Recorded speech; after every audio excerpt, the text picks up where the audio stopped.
jamaah. Alhamdulillah. Alhamdulillahirabbil alamin, kembali lagi di Islami Twinda, masih di tema kita pagi hari ini ya. Melindungi anak 24 jam dari jarak jauh. Tadi udah banyak cara tuh, salah satunya tadi ada menitipkan kepada saudara, kerabat juga kan.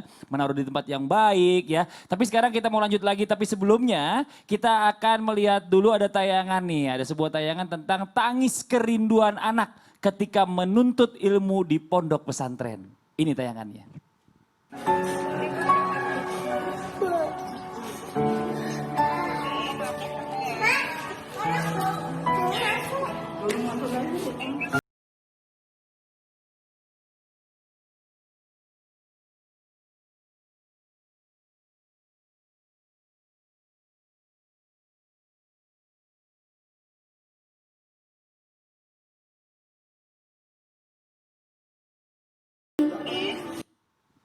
Ini kalau kita lihat ya sedihnya sekarang mungkin, tapi nanti bahagianya nanti pas udah Amin, dewasa ya ini Allah. Masya Allah. Nah coba kita mau tanya sama Ustadz Syam nih, kadang-kadang kita juga sebagai orang tua ya, harus bisa juga mengawasi anak 24 jam walaupun berjauhan. Salah satunya dengan meminta bantuan gurunya, karena guru itu kan juga orang tua ya. Di sekolahnya, terutama bagi anak-anak yang harus menuntut ilmu di luar ataupun di pesantren. Ustadz Syam bisa menjelaskan bagaimana di Ustadz Syam? Silakan, mohon izin. Bismillahirrahmanirrahim. Tabik guruku kembali Habib Utsman, Ustaz Lulu, Mas Fadli dan seluruh guru-guru kami yang dimuliakan Allah Subhanahu wa taala. Percayanya orang tua kepada guru, pasti orang tua tuh tetap aja khawatir gitu ya.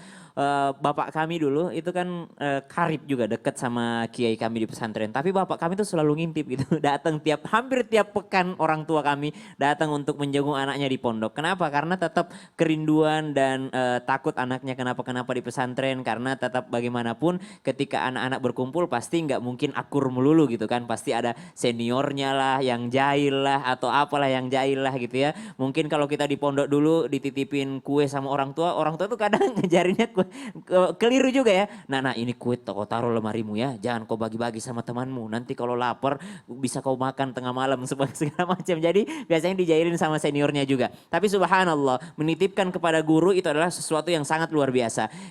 Seorang anak gitu ya dengan kekurangannya atau kemuliaan dari Allah Subhanahu wa taala terlahir yatim gitu. Kemudian dia yatim, kemudian ternyata dia belajar kepada gurunya dalam keadaan buta, berangkat untuk menghafal Al-Quran. Ketika gurunya membacakan ayat Al-Quran, sang anak ini angkat tangan. Ya Syekh, saya sudah menghafalnya. Kemudian dia pun dites sama gurunya. Kata gurunya, sekarang berhenti menghafal Al-Quran, engkau lebih fokus menghafal hadis. Maka anak ini pulang kepada ibunya. Ibunya pun menangis. Kata ibunya, wahai anakku, bagaimana mungkin aku membiarkanmu keluar? Aku titipkan ke gurumu. Kalau engkau dalam keadaan tidak bisa melihat seperti ini, engkau tunanetra wahai anakku. Biarlah engkau di dekat ibu saja. Tapi ternyata ibunya menitipkannya kepada Allah Subhanahu wa taala dengan doa-doanya kepada Allah. Ternyata pada hari itu anaknya melihat, kemudian berubah menjadi seorang yang mencari menuntut ilmu hadis dan yang kita kenal sekarang sebagai Imam Bukhari. Jadi Imam Bukhari itu dititipkan oleh ibunya. Ada seorang ibu yang berjuang yang menitipkan kepada syekh untuk hafal Al-Quran, kemudian menitipkan kepada syekh yang lain untuk menghafal hadis. Jadi subhanallah, menitipkan kepada guru adalah cara selanjutnya bagaimana Allah menjaga anak-anak kita. Tapi guru yang sebenar-benarnya guru. Maksudnya apa? Kita mencarikan sekolah dan mencarikan kebaikan untuk anak kita kepada guru-guru yang benar-benar mengajarkan kebaikan kepada mereka. Cuman ada sesuatu yang tanpa bermaksud menggurui ataupun mengajari, kadangkala ada orang tua yang menganggap pesantren itu atau pondok itu seperti bengkel.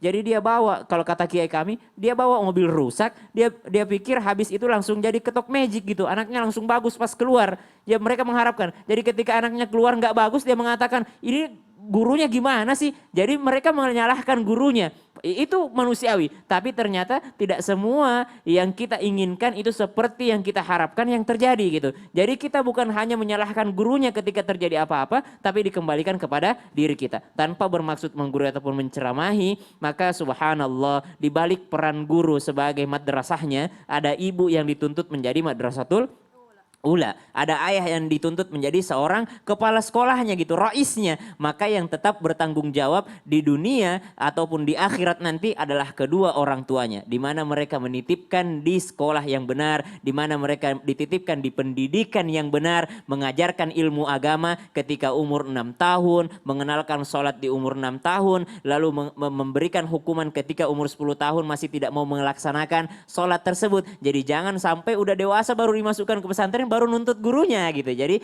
bukan hanya tanggung jawab guru, ustadznya, kiainya, tapi juga termasuk tanggung jawab daripada kedua orang tuanya. Wallahu a'lam. Masya Allah. Nah sekarang kita punya lagi nih tayangan buat jamaah yang ada di rumah ya.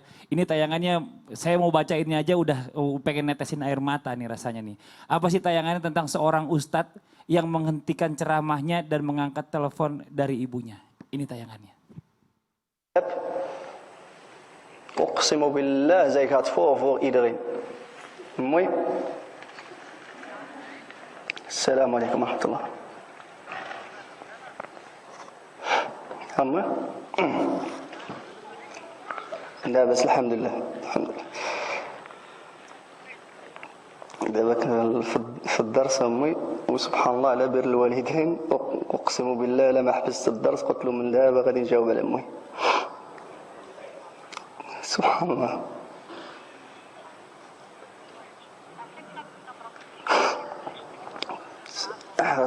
صيف قلت ادعي معنا ادعي معايا ادعي معنا واسمح لنا اسمحي لي راضي عليا آمين آمين الحمد لله إن شاء الله صافي أنا بعد الدرس نتصل بك. Masya Allah luar biasa ya. Ini bahagialah buat semua orang yang masih bisa ditelepon sama ibunya ya. Karena sekarang contohnya saya nggak usah jauh-jauh, saya merindukan telepon dari ibu saya pada saat saya lagi bekerja. Ya Allah ya Rabbi. Nah sekarang saya mau tanya sama Ustazah Lulu nih sebagai wanita ya. Benarkah jika memang orang tua walaupun tinggal berjauhan saat ini ya dengan anaknya, orang tua harus atau diwajibkan ya, bahkan tidak boleh bosan untuk terus berkomunikasi kepada anaknya walaupun hanya lewat telepon. Dan bagaimana hukumnya? Seandainya nih anak nih ya orang tuanya nelfon ya kan sibuk terus, malah lagi sibuk tapi nggak ditelepon lagi. Itu gimana tuh penjelasannya, mohon izin silakan. Terima kasih Kak Fadli, mohon izin untuk Ustadz Syam dan juga Habib Usman, insya Allah mudah-mudahan kita berkah semuanya. Tayangan tadi ya Allah rasanya itulah yang dikatakan bahwa kasih sayang orang tua khususnya ibu kita sepanjang masa tapi anak sepanjang galah. Dan itu bukan berarti kita harus senantiasa merasa diri kita udah cukup tidak. Terus kita bakti kepada orang tua kita karena Masya Allah yang namanya peluh orang tua saat melahirkan tidak bisa kita balas. Ya Allah mudah-mudahan Allah lindungi, jaga, kasihi, sayangi orang tua kita. Amin ya Allah ya Rabbal Alamin. Jamaah! Oh jamaah! Alhamdulillah. Nah gambaran yang tadi bagaimana anak langsung mengangkat teleponnya berarti bagaimana orang tuanya memperlakukannya seperti itu. Karena memang orang tua tidak jauh dari anaknya senantiasa merasa seperti cermin. Ya, bagaimana orang tua memperlakukan anaknya maka anaknya pun akan seperti itu. Birru abaukum sabirrukum abnaukum. Berbuat baiklah kalian terhadap orang tua kalian, niscaya anak-anak kalian akan berbuat baik juga kepada kalian. Masya Allah. Kemudian apa yang harus kita lakukan? Kadang ada juga anak yang ketika ditelepon cuek gitu kan, yang memang merasa orang tuanya aduh nggak peduli deh. Naudzubillah min dzalik. Yang pertama, yuk sebagai orang tua kita kembali kepada diri kita. Kullu mauludin yuladu 'alal fitrah. Setiap anak terlahir dalam keadaan fitrah, maka orang tuanya yang menjadikan Majusi, Nasrani, Yahudi, maka kembali kepada orang tuanya. Yuk kita ibda binafsik, mulai dari diri kita sendiri, jaga akan kewajiban hak anak ya, begitupun juga hak orang tua. Kadang mohon maaf, ini ada seorang ulama yang menuliskan kitab hanya dalam waktu satu malam 800 halaman untuk bekal anaknya ya, Masya Allah. Artinya apa? Kita sama-sama mengetahui kadang melakukan kesalahan orang tua. Yang pertama cuek. Orang tua kadang suka cuek terhadap anaknya. Ya Allah nggak nelfon, kemudian juga nggak tanya kabar gitu kan. Sehingga anak pun juga akan cuek. Yang kedua kadang meninggalkan dalam pengajaran atau pendidikan. ya, ada sopan santunnya di sana. Anak pun juga tidak diperhatikan dalam hal rohaninya, makannya perhatiin, gitu kan? Udah makan belum, vitaminnya gimana? Tapi dalam hal sholat nggak ditanya, udah sholat belum yang, udah sholat belum, pinter, gitu kan? Kemudian mohon maaf, yang kedua harus kita pahami anak punya personality yang berbeda. Ada yang introvert, ada yang extrovert, ada juga yang memiliki kecerdasan interpersonal, ada yang memiliki kecerdasan ekstrapersonal. Ada dia mudah bergaul, ada yang memang dia lebih cenderung untuk dirinya sendiri atau pendiam. Tapi waspada, hati-hati ketika anak sebelumnya kita tahu anaknya kok sebelumnya kok dia rame, anaknya sebelumnya dia suka bergaul, tapi ketika ditelepon kok cuek. Nah, mungkin bahasa cinta kita yang kurang. Apa itu bahasa cinta? Kita perlu meluangkan waktu untuk anak. Bisa kita kunjungi atau kita telepon temannya, perhatian. Kemudian juga kita bisa lewat sentuhan. Ketika nanti berkunjung, jangan sampai lupa anak tuh butuh sentuhan. Kita belai, kita peluk, itu yang kadang jarang didapati dari anak ketika memang sudah meranjak dewasa gitu kan. Kemudian apa lagi? Yuk sama-sama kita mengerti bahwa anak pun juga butuh pujian. Ya Allah pinter, soleh, Masya Allah, mama bangga, ungkapan itu. Dan jangan lupa untuk memberikan hadiah dan juga pelayanan. Nak suka makan apa? Biar semangat belajarnya, mama kirimin rendang, mama kirimin apa yang makan kesukaannya. Itu pelayanan, karena masing-masing anak pun juga berbeda untuk mendapatkan kasih sayangnya. Insya Allah mudah-mudahan senantiasa Allah jaga keluarga kita. Amin ya Allah ya Rabbal Alamin. Mungkin dulu emak nganterin kok Ustazah Lulu ini ya, opak kayaknya paling sering ya. Duit doang sih mana? Duit. Buat beli bala-bala aja. Buat beli bala-bala, buat beli gorengan. Ini Masya Allah nih, sekarang buat jamaah yang ada di rumah nih, saya penasaran tadi pertanyaan sebelum iklan nih ya. Tadi Ustaz Syam sempat bertanya sama Habib Usman, berbicara masalah ketika orang tua sedang berjauhan kepada sang anak ya, agar anak tetap terjaga bahkan dijauhkan dengan segala maksiat ya. Katanya nih orang tua ini bisa mengirimkan atau membacakan surah Al-Fatihah untuk anak. Tapi pertanyaan saya, apa benar Al-Fatihah ini bisa dihadiahkan bagi orang yang masih hidup seperti anak kita? Karena adakah jumlah baiknya yang dibacakan berapa kali? Atau mungkin kapan baiknya dibacakannya? Mohon izin penjelasannya Bib. Masya Allah, ini Silakan. luar biasa. Fatihah itu sangat luar biasa. Tapi setelah yang satu ini lagi deh. Hah? Jangan Bib, sekarang jangan aja. sekarang. Sekarang kita udah nungguin nih Bib nih. akhir apa? Masa ditunda terus katanya. Bismillahirrahmanirrahim. Allahumma salli ala Sayyidina Muhammad wa ala ali Sayyidina Muhammad. Benar dan dibolehkan, bahkan dianjurkan bagi orang tua untuk membacakan suratul Fatihah untuk anaknya yang masih hidup. Agar apa? Agar dijaga oleh Allah Subhanahu wa taala daripada kemaksiatan, daripada berbuat dosa. Sehingga membacakan suratul Al-Fatihah ini adalah merupakan ruqyah. Kita kalau mau ruqyah orang, itu baca suratul Fatihah. Kita kalau mau nolongin orang, doain orang biar sembuh. Karena Fatihah syifa, obat. Jadi insya Allah baca suratul Fatihah. Yang dimana Fatihah ini Masya Allah luar biasa. Fatihah ada Quran. Semua yang ada di dalam Al-Quran tercantum di dalam suratul Fatihah. Semua isi Al-Quran tercantum di dalam Quran suratul Fatihah. Dan di dalam Quran suratul Al-Fatihah, dalamnya iyyaka na'budu wa iyyaka nasta'in. Hanya kepada Allah lah kami menyembah, kami tunduk dan patuh. Dan kepada Allah Subhanahu wa taala kami meminta pertolongan. Dan Fatihah ini berharap agar Allah berikan pertolongan kepada diri saya, anak saya, orang tua saya, dan orang yang kita cintain. Baca suratul Fatihah bahkan diwajibkan di dalam sholat 5 waktu. Siapa orang yang sholat 5 waktu, Fatihahnya salah, salah semuanya. Fatihahnya benar, benar semuanya. La sholata liman lam yaqra bi Fatihatil kitab. Siapa orang yang tidak membaca sholatnya di dalam sholatnya membaca suratul Fatihah, maka tidak sah sholatnya. Yang dimana orang ataupun manusia yang membacakan suratul Fatihah, surat Fatihahnya benar, sholatnya insya Allah diterima oleh Allah Subhanahu wa taala. Tapi kalau Fatihahnya salah, maka belajar lagi biar Fatihahnya benar, biar diterima oleh Allah Subhanahu wa taala salatnya. Oleh karena itu, di dalam baca suratul Fatihah, seringkali saya sering mendoakan orang tua saya, keluarga saya membaca suratul Fatihah agar apa? Agar Allah Subhanahu wa taala senantiasa jaga. Ketika saya membacakan suratul Fatihah, pasti saya tawasul dulu.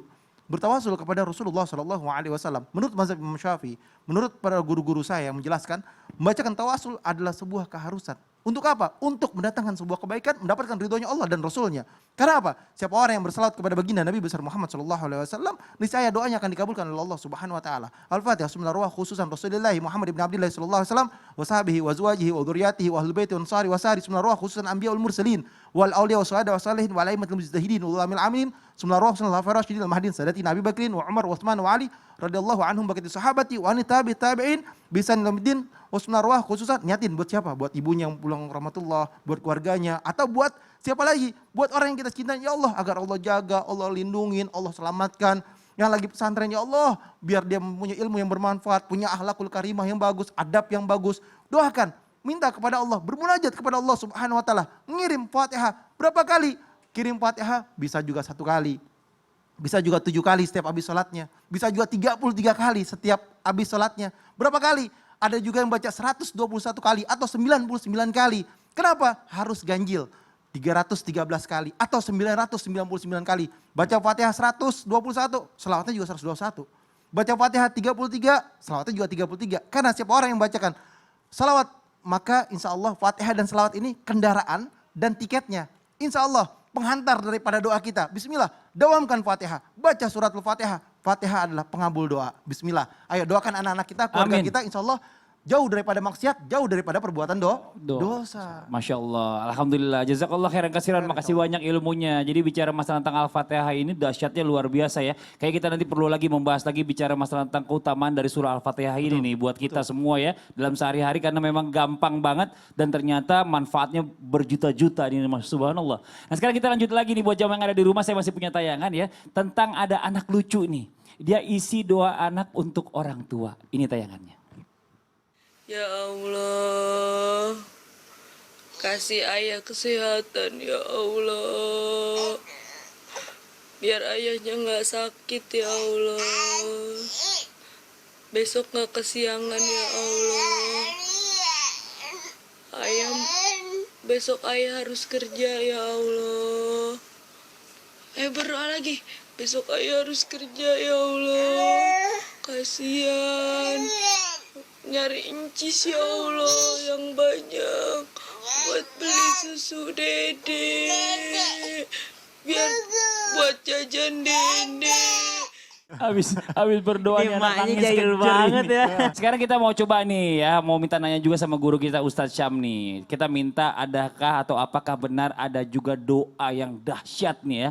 Agar anak yang saat ini berjauhan dengan orang tua atau mungkin anak yang mungkin juga satu rumah dengan orang tua ya. Yang kalau misalnya keluar ini kan udah berjauhan juga nih ya kan masalahnya gitu ya.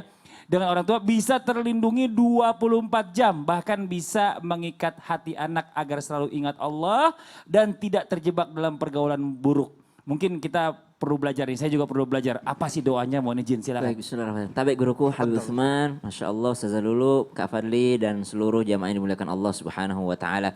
Masya Allah, ternyata doa tiketnya tadi sudah dikasih sama Habib, bahwasanya Al-Fatihah dan sholawat itu perangkonya atau tiketnya, dan setelah itu barulah doa-doanya apa yang diinginkan kepada Allah Subhanahu wa taala untuk perlindungan kepada anak-anak kita. Yang pertama disebutkan di dalam kitab Al-Adhkar, doa untuk melindungi keluarga kita. Tersebut doanya, hassantukum bil hayyil qayyum alladzi la yamutu abada wa dafa'tu ankumus su'a bi alfi alfi la haula wa la quwata illa billah. Insyaallah nanti dituliskan karena agak panjang ini doanya, dituliskan di sosial media Islam itu indah insyaallah. Sekali lagi Ustaz Syam. Hassantukum bil hayyil qayyum alladzi la yamutu abada wa dafa'tu ankumus su'a bi alfi alfi la haula wa la quwata illa billah.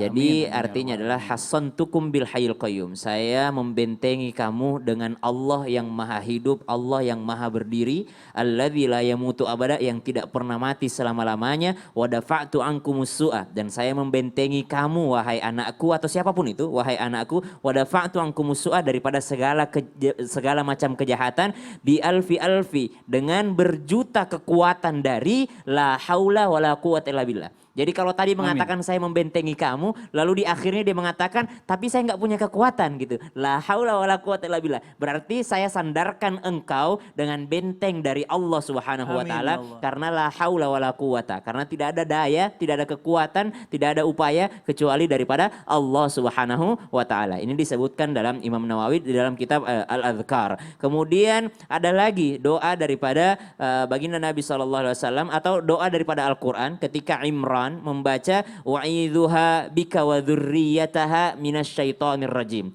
Ketika Hanna mengandung ya Maryam ya, Hanna mengandung Maryam, Imran membaca u'idzuha bika wa dzurriyyataha minasyaitonir rajim. Ya Allah, aku memohon kepadamu perlindungan kepada istriku, untuk istriku dan juga untuk anakku yang ada di dalam kandungannya. U'idzuha bika wa dzurriyyataha minasyaitonir rajim. Pakai ha, u'idzuha kalau anaknya perempuan. Tapi kalau anaknya laki-laki, u'idzuhu. Tapi kalau misalnya banyak, u'idzuhum gitu. Pakai hum, domirnya mereka, u'idzuhu, domirnya dia laki-laki, u'idzuha, domirnya dia perempuan. Jadi subhanallah, kalau misalnya mau kepada istri dan anak-anaknya, u'idzuha, bisa juga pakai doa Nabi. U'idzuha bikalimatillahi tammati min syarri ma khalaqa. Sebenarnya aslinya a'udzu bikalimatillahi tammati min syarri ma khalaqa. Itu untuk diri sendiri. Tapi kalau untuk orang lain bisa juga. Boleh, silahkan kita baca ulang doa yang tadi. Hassantukum. Silahkan jamaah di rumah.